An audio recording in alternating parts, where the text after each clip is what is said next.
Hello everyone. Today we'll talk another very important topic from the Autotronics, that is electronic control system.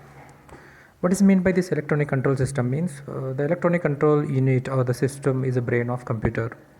The ECU is constructed by the thousands of transistors and that are placed on a small chip called the microprocessor. And what is meant by microprocessor? A microprocessor is a central processing unit in a computer that controls and calculations data.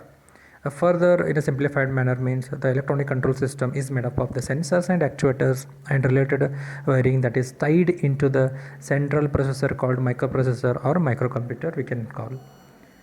Coming to the types of electronic control unit means there are many different types are there in this ECU. Those are a brake control module, central module, body control module we can call, telematic control module, speed control unit, suspension control module, general electronic module, transmission control module.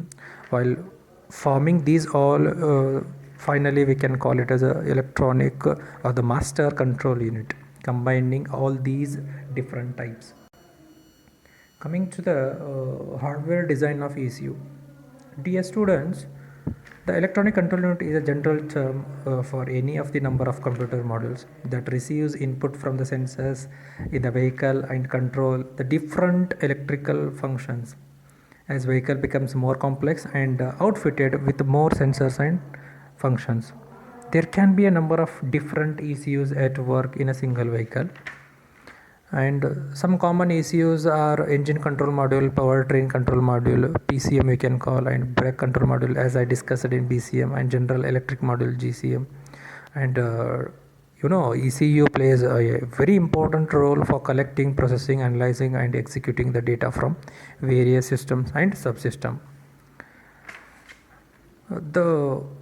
Coming to the system, engine is having many types of the sensors and actuator elements. So one by one we will see here. The engine sensor is an inductive type which consists of a coil and sensor wheel. The inductive of the coil changes as the teeth of the sensor wheel pass it, and the result is an oscillating voltage.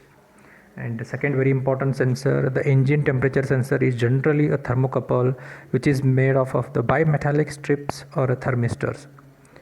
And third very important sensor means the resistance of the thermistor changes with the change in the engine temperature results in voltage variations.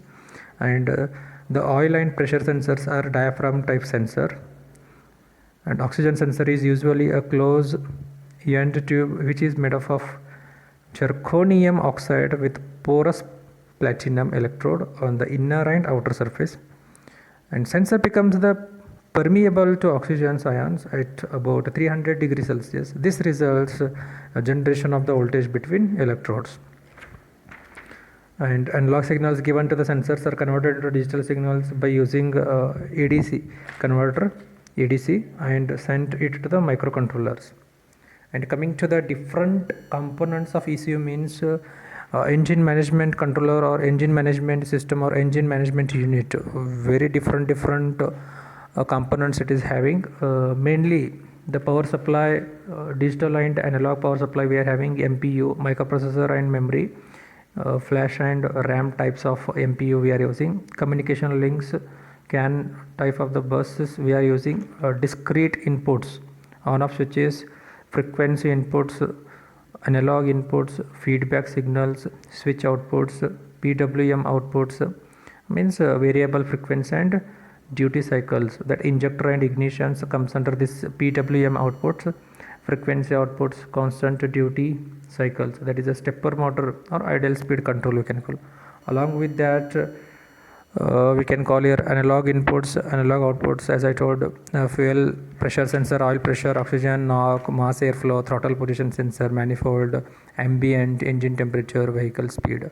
These are the signal conditioning. And finally at the output base, fuel injector drivers, fuel injectors, ignition coil drivers, ignition coil we can see, solenoid driver, solenoid driver, and engine idle speed actuators and data bus drivers. This whole combination will form the engine management system.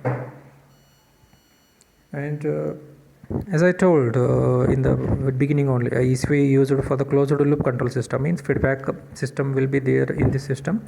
A control scheme that monitors outputs of a system to control the inputs to a system, managing the emissions and the fuel economy of the engine. Gathering the data from dozens of different sensors, as I told the different types of the sensors in the previous discussions. The ECU performs the millions of calculations at each second, including the looking up values in the variable, calculating the results of long equations to decide on the best spark timings, or determining how long the fuel injector is open. So like this the ECU will perform its operations. In the next class with a new topic, once again we'll discuss, guys. Thank you.